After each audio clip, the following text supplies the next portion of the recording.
जो आज की वीडियो है वो होने वाली है 1993 बॉम्बे ब्लास्ट के ऊपर। पार्टी ने एज ए होल सोचा ये बहुत बड़ा failure of the chief minister है। फिर डिसीजन लिया गया कि ये केस सीबीआई को दिया जाएगा। पाकिस्तान गवर्नमेंट सारी चीज उनको सप्लाई कर रही थी और संजय दत्त का केस पर वो भी रॉबिन हुड था। ओनली केस जिसमें ट्रायल हुआ, 800 लोगों का एविडेंस दिया गया, 800 पीपल। नमस्कार दोस्तों, स्वागत है आप सभी का एक बार फिर से हमारे इस YouTube channel Tales of Cell में। दोस्तों जैसे कि आपने आज की वीडियो टाइटल से अंदाजा लगा ही लिया होगा, जो आज की वीडियो है वो होने वाली है 1993 बॉम्बे ब्लास्ट के ऊपर। जी हाँ दोस्तों, आज की वीडियो में हम सर से बात करेंगे तो इन्हीं बॉम्बे ब्लास्ट को लेके कि 12 ब्लास्ट जो हुए, इतनी मास कैजुअलिटीज हुई, इलीगल इंपोर्टेशन ऑफ आरडीएक्स हुआ, failure of the Bombay police, and that the main reason for these blasts was the demolition of Babri मस्जिद। तो आइए बहुत से सवाल हैं हमसे जानने के लिए, तो let's get started.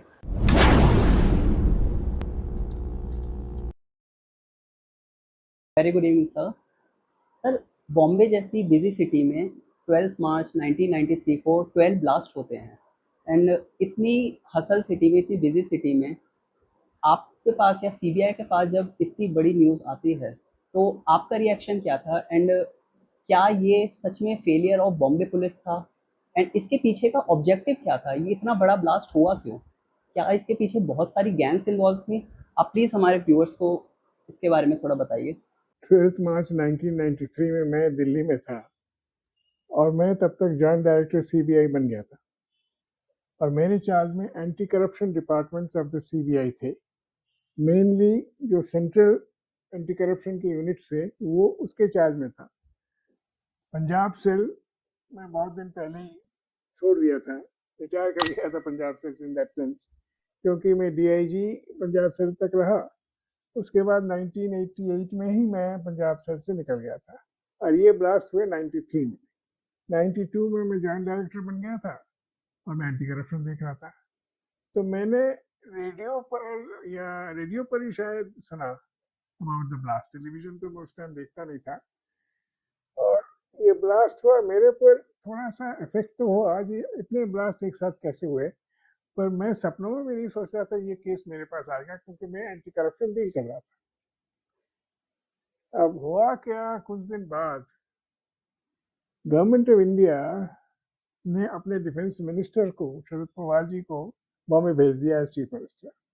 VP Nayak chief minister थे, उनको हटाया। That means government of India ने और कांग्रेस पार्टी ने एज ए होल सोचा ये बहुत बड़ा failure of the chief minister है और शरद पवार जी दिल्ली से गए। शरद पवार जी ने बॉम्बे पुलिस के साथ तफ्तीश शुरू की।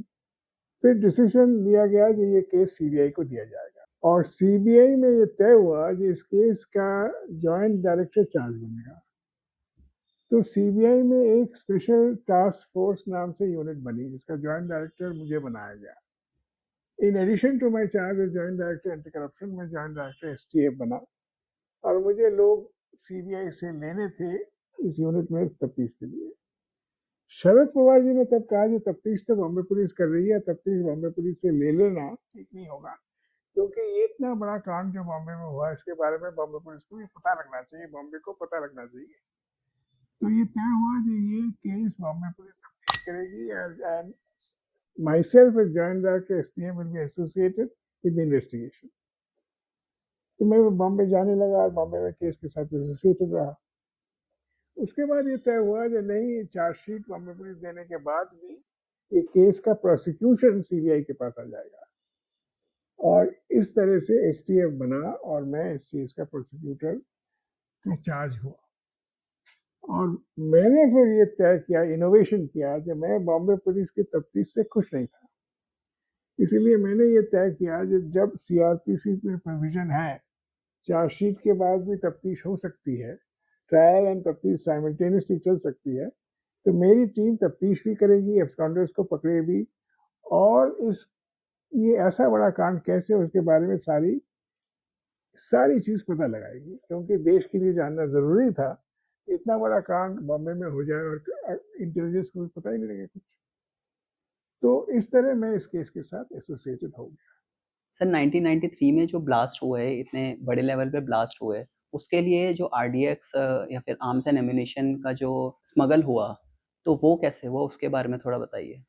ये तफ्तीश हमने टेक ओवर किया बॉम्बे पुलिस से, और बॉम्बे पुलिस ने चार्जशीट डाल दी थी। 189 लोगों की प्रोसिक्यूशन कर रही थी कि नियरली 190 लोगों को उन्होंने दोषी पाया था, और इसमें ज्यादा लोग स्मगलर्स थे, क्रिमिनल्स थे, जाने हुए स्मगलर्स एंड क्रिमिनल्स थे। ये बॉम्बे में, दुबई में बड़े एक्टिव थे स्मगलिंग में। इन सबको बॉम्बे पुलिस ने चार्जशीट में नेम किया। हमने चार्जशीट को अच्छी तरह पढ़ी, हमको लगा, पहले से ही मुझे लग रहा था तफ्तीश कंप्लीट नहीं हो रही है, इसमें जितने लोग इन्वॉल्व हैं उससे कुछ ज़्यादा लोगों को चार्जशीट में नेम किया गया है, और कुछ लोग जो इन्वॉल्व हैं उनके बारे में तफ्तीश ही नहीं हुई। तो इस पोजीशन में इस चार्जशीट टेक ओवर करना पड़ा, और मुझे बहुत ज़रूरी था बॉम्बे पुलिस का कॉपरेशन मिलता रहे। मैं बॉम्बे पुलिस को नाराज़ भी नहीं करना चाहता था, उनको साथ रखना चाहता था। तो बहुत ही टैक्टफुली ये तफ्तीश सीबीआई ने किया, और ड्यूरिंग द तफ्तीश बॉम्बे पुलिस ने तो एक चार्जशीट डाली थी, सीबीआई तफ्तीश करती रही, ट्रायल करते रही, और 17 और चार्जशीट डाली, जिसको कहा जा सकता है सप्लीमेंट्री चार्जशीट। 9 लोग और एक्यूज बनाए गए, और 26 लोग को डिस्चार्ज किया सीबीआई ने, कहा ये दोषी नहीं है, इनको गलत तरह से लगाया गया। अब तफ्तीश में सबसे बड़ा इंपॉर्टेंट जो हमारे सामने आया, वो बॉम्बे पुलिस के नजर में भी था, पर उसने ज्यादा तफ्तीश इस पॉइंट पर नहीं किया था, कि इसमें गवर्नमेंट ऑफ पाकिस्तान का हैंड पूरा पूरी पाया गया। पाकिस्तान का जो आईएसआई है वो पाकिस्तान इंटेलिजेंस सर्विसेज का पार्ट है, और उनके पास गवर्नमेंट ऑफ पाकिस्तान की सारी सुविधाएं थी। तो इन्होंने क्या किया, Indian smugglers Dawood Ibrahim, Tiger Memon, Mohammed Dossa, ये 3 वेल नोन इंडियन स्मगलर्स थे, और पाकिस्तान स्मगलर्स तारीफ, जारीवाला और आसिफ, इनका एक ग्रुप था जो पाकिस्तान के नॉन स्मगलर्स थे। इनको मिला दिया, इनको कहा देखो आप लोग मुस्लिम हैं, मुसलमान हैं, बाबरी मस्जिद का डिमोलिशन हुआ है, ये हमारे मुसलमानों के लिए बहुत बड़ा एक तौहीन की बात है, और हमें इसका बदला लेना है। क्योंकि सिर्फ बाबरी मस्जिद का डिमोलिशन नहीं हुआ, तो इसके साथ उसी वक्त तुरंत 2 राइट्स हुए थे, और दोनों राइट्स में मुस्लिम ज्यादा सफर किए थे।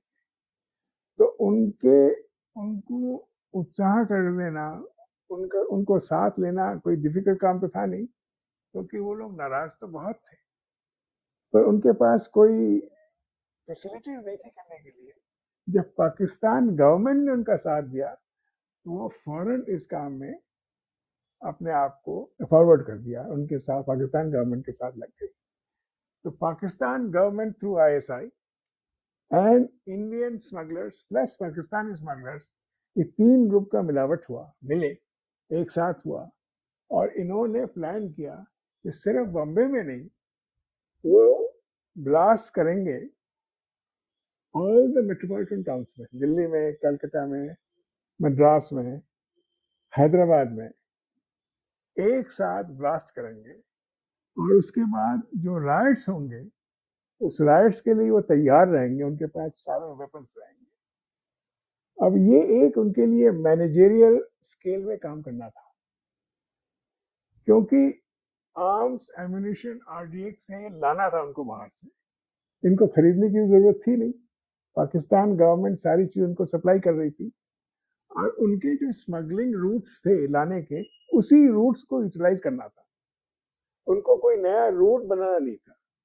और जो वो स्मगलिंग करते थे उसमें वो कस्टम्स के ऑफिसर्स को और पुलिस ऑफिसर्स को साथ रखते थे अपने आप, और लैंडिंग उनको 3 से 4 लाख रुपए वो देते थे कस्टम्स और स्मगलर्स को और पुलिस वालों को, वो पैसे मिलते थे और सारे रूट्स खुल जाते थे। उसी रूट्स को उन्होंने RDX, hand grenades, AK-47, pistols, detonators, और जितने भी आर्म्स हो सकते हैं, सारे पाकिस्तान गवर्नमेंट से लेके यूटिलाइज करने का एक प्लान उन्होंने बनाया।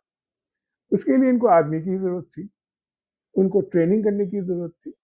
अब उनके पास टाइम सिर्फ सोच लीजिए दिसंबर से मार्च तक था, दिसंबर में कुछ दिन तो ब्लास्ट के बाद वो दंग रह गए थे, क्या करेंगे नहीं सोच पा रहे थे।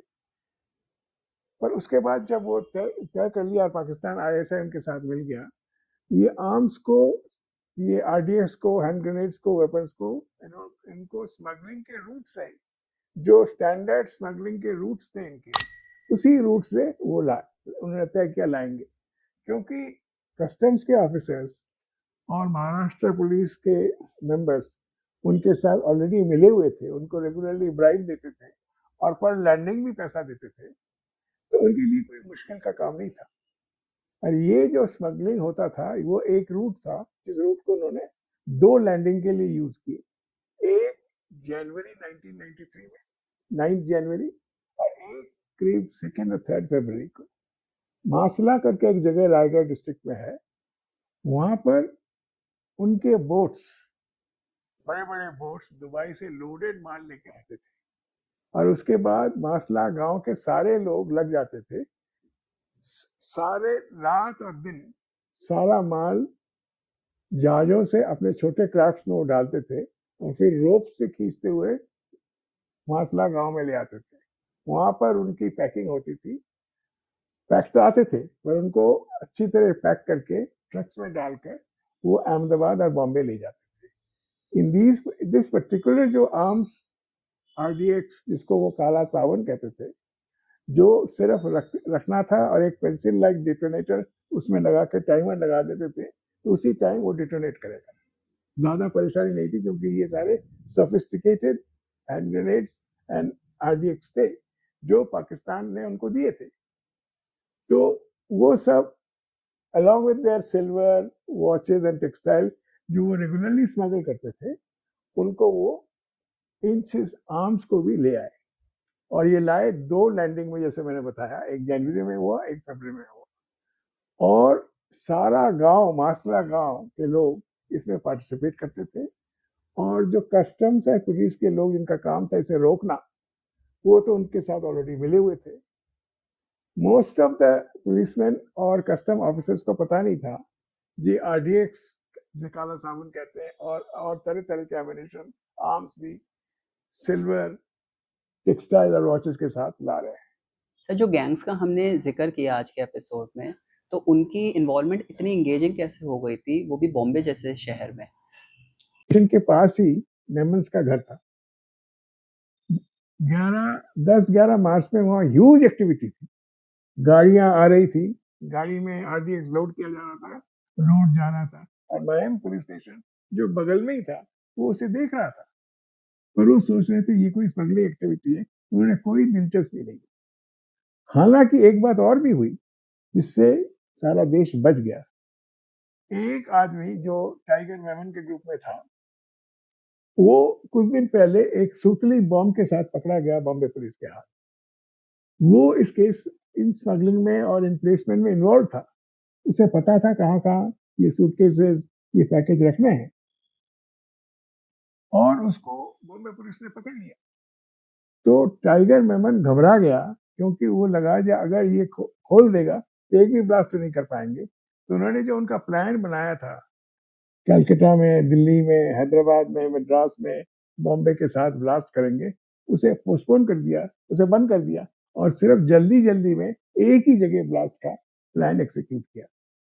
इस नहीं तो और भी 4-5 जगह ब्लास्ट ऐसे होते और देश में बहुत ज्यादा बर्बादी होती देश की। ये पॉसिबल ओनली हुआ क्योंकि पाकिस्तान गवर्नमेंट का पूरा साथ था और दुबई का भी साथ था। मैं आपको एक किस्सा सुनाऊं जो रिलेवेंट है।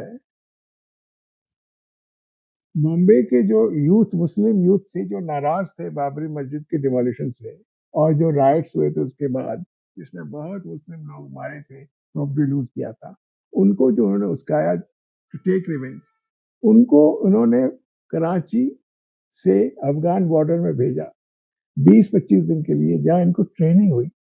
2 ग्रुप में 25 लोगों की ट्रेनिंग हुई। बाकायदा इनके पास पासपोर्ट था। पासपोर्ट से पहले वो दुबई गए, उनका पासपोर्ट हमको ड्यूरिंग इन्वेस्टिगेशन मिला और पासपोर्ट में दुबई में उनकी एंट्री है, फिर दुबई से उनकी एग्जिट है, फिर अगेन उनकी एंट्री है और एग्जिट है। तो पहले दफे जब एंट्री हुई वो दुबई में रहे, ट्रेनिंग मिली, थोड़ी देर बातचीत हुई, उसके बाद उनको कहाँ भेजा गया? पाकिस्तान। और पाकिस्तान पासपोर्ट में उनका कोई पाकिस्तान का स्टाम्प नहीं है। पाकिस्तान में उनकी ट्रेनिंग हुई, उन्होंने हमको बताया कि जब वो अरेस्टेड हुए तो ओपनली हमको डिस्क्लोज किया इंटरोगेशन के बाद। पर पाकिस्तान में पासपोर्ट की कोई एंट्री नहीं है। इसका मतलब है पाकिस्तान गवर्नमेंट इन्वॉल्व था। उनका अफगान बॉर्डर भेजा गया, वहाँ ट्रेनिंग मिली, वो बॉम्ब बनाना सीखे, गाड़ी वेपन चलाना सीखे, हैंड ग्रेनेड को कैसे डिटोनेट करेंगे, काला साबुन माने आईडीएक्स कैसे डिटोनेट करेंगे, वो भी उन्होंने सीखा। और उसके बाद 20 दिन बाद वो वापस दुबई आए विदाउट एग्जिट फ्रॉम कराची और एनी पाकिस्तान एयरपोर्ट। कराची में उनकी एंट्री है बाकायदा, फिर एंट्री, उसके बाद कराची से इंडिया है और इंडिया की उनकी एंट्री। तो ये एक केस है जिसमें पाकिस्तान गवर्नमेंट का पूरा हाथ था। और अगर आजकल जो पहलगांव और पुलवामा में हुआ, पाकिस्तान का हाथ था इसलिए उन पर हमला हुआ। अगर इस केस को देख कर हमला करते तो बहुत अच्छा अपॉर्चुनिटी था पाकिस्तान गवर्नमेंट के साथ ओपन वॉरफेयर, क्योंकि इसमें तो क्लियर एविडेंस था पाकिस्तान से इन्वॉल्वमेंट। इसमें तो उनके पासपोर्ट्स थे और उनके बयान थे, और ये सब बयान और ये सब एविडेंस दो कोर्ट में एक्सेप्टेड हुए। कौन से कोर्ट में? ट्रायल कोर्ट में, टाटा ट्रायल कोर्ट था, और बाद में सुप्रीम कोर्ट में। ये केस चला from 1993 to 2013। Out of 189 originally prosecuted, and उनमें से 28 लोगों को हमने निकालने की प्रेयर की थी, 26 लोग निकल गए और 9 लोग ऐड किए। ये में से 100 लोग कन्विक्टेड हुए, 10 लोगों को मौत की सजा मिली। सुप्रीम कोर्ट ने अल्टीमेटली एक ही आदमी को मौत की सजा दी, याकूब मेमन। पर इस केस में government of Dubai, government of Pakistan मिले हुए थे, साथ मिलके इन्होंने इतना बड़ा एक बम ब्लास्ट प्लान किया था। जमाने की गवर्नमेंट काफी वीक थी। प्रेजेंट गवर्नमेंट ने जो ability to deal with any of these action, ये ऐसा नहीं करती थी।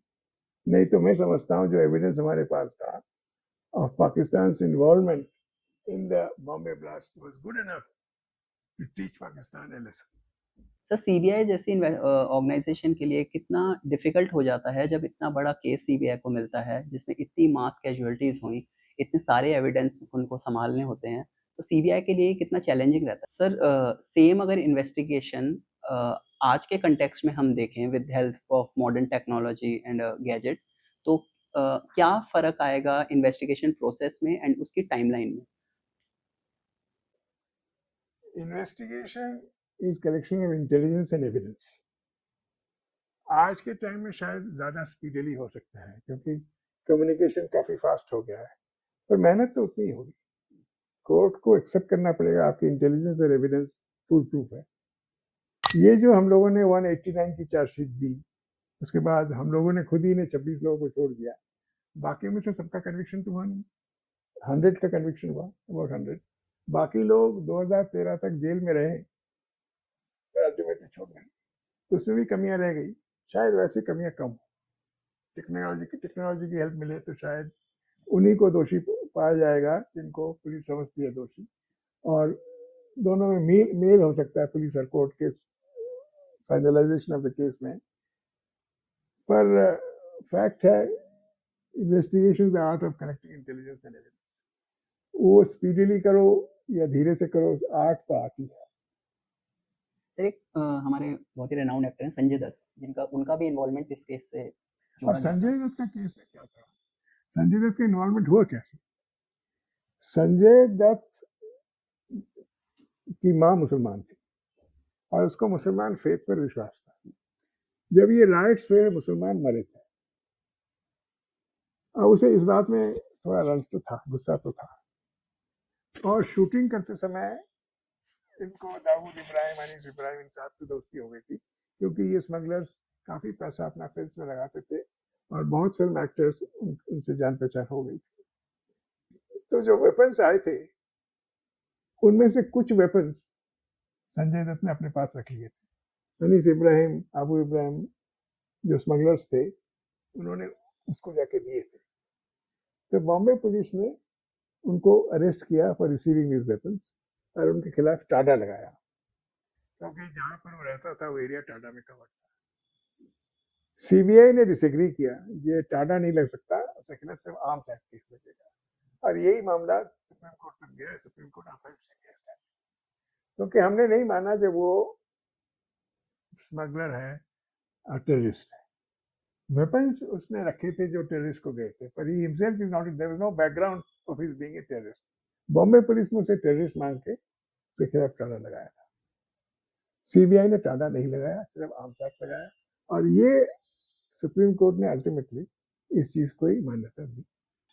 Sir this is my personal question apart from this, आजकल हम देखते हैं स्पेशली हम जैसे यंग वन डायरेक्टर्स या प्रोड्यूसर एक जो गैंगस्टर्स की इमेज है वो काफ़ी ग्लोरीफाई करके दिखा रहे हैं with the help of films and OTTs.